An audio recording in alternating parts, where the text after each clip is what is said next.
concerned with games played on their website. GM Neiman referred to games played on their website in his interview after Round 5 of the Sinkfield Cup on September 6, 2022, where he admitted to having cheated on this website in the past when he was 12 and 16 years old.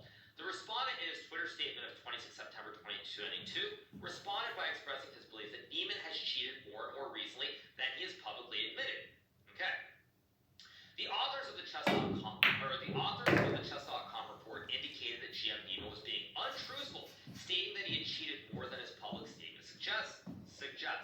They stated that their findings show that GM Neiman has likely cheated in more than 100 online chess games, including several prize money events, and that he was already 17 while playing some of these matches, which I think they're saying is a discrepancy versus, was it 16 or 12 and 16, whatever they said earlier in this document. Okay. The analysis of the Chess.com report revealed discrepancies in GM Neiman's statement. He claimed that cheating took place, it actually says right here, when he was 12 and 16 years old, but the games of 2017 and the games against GM Benjamin Bach in August of 2020 occurred after he turned 17 in June. Another important discrepancy is that the cheating took place in rated online games. Okay. The IP report also included two anonymous GM analysis super GMs to ascertain, in their opinion, whether cheating could have occurred in the games. Neither GM believed cheating occurred, as the games were normal for a GM-level player. However, one GM did remark that some of the games were somewhat suspicious or somewhat suspect. The IP report to anonymous GMs, who is this? This is not me, by the way, just to be clear. But what this does say is it does say that VA took this very seriously, that they pretty clearly consulted with top GMs on this report, which is actually very important. Sure, not you. I mean, unless I'm misreading this means they directly contacted GMs. So of course it's not me. I mean, I had no interaction with this FIDE panel. So you guys can be weird and whatever, but that's my read of this. Maybe I'm wrong on that, but I think that's my read. It's Gary, definitely. Well, okay, whatever. Who knows? But let's keep going. All right. Taking into consideration the facts that laid down in his report, the fair play anti-cheating measures in place during the entire tournament, the analysis of GM Neiman's best terms, statistical analysis by Professor Regan, multiple anonymous GM analysis of the Chess.com reports, statements made by GM Neiman and GM Carlson, compounded with no evidence of cheating found in the single tournament or other over-the-board tournaments analyzed. The IP, which I think is an interdisciplinary commission, whatever it is. I mean, it's getting confused with the IP, but I think this is basically the VA people. The IP is also annoying because it means I think IP is intellectual property, so it's really confusing when I hear IP. The IP concluded that the accusations against GM Neiman was unfounded and they deserved over-the-board chess. The IP also concluded that the accusations by the respondent against GM Neiman are likely to have brought chess into disrepute in the public eye. Okay. IP with Internet Protocol 2? True. The IP report touched on critical considerations when investigating an accusation of cheating. There was heavy reliance on Professor Regan's statistical analysis, as he is recognized as a leading expert in detecting cheating in chess.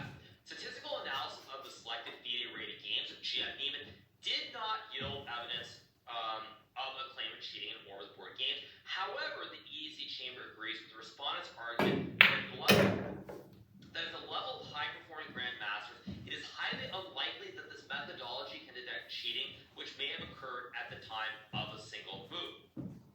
Whoa. So wait, if I read this correctly, then what they're saying is that, what does this mean? I have to understand. What does this mean? They're saying that, if I understand this correctly, it's saying if someone were to cheat on one single move, the Z-score, which I think is kind of saying, would not detect cheating. Is that correct? I think that's what it's saying, but I could be wrong.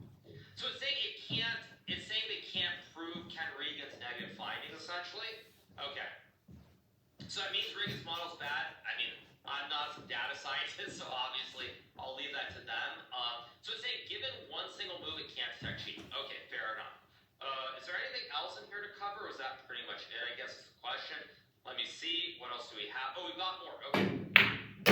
The respondent in his arguments named a few other grandmasters who voiced concern about GM Neiman's play in other tournaments. This is corroborated by the IP report itself. Athens cited two grandmasters who voiced similar concerns about GM Neiman,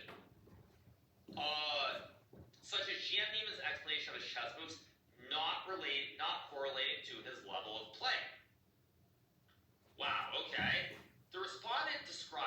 several tournaments in which he played against GM Neiman, which allowed him to critically analyze his play and his demeanor during over-the-board games as well as online games.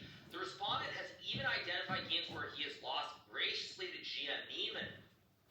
The respondent claims that the post-game analysis and comments by GM Neiman made to him about his moves during the game did not correspond to his ELO rating. The respondent also claims there was a huge disparity between GM Neiman's highest level of play and lows.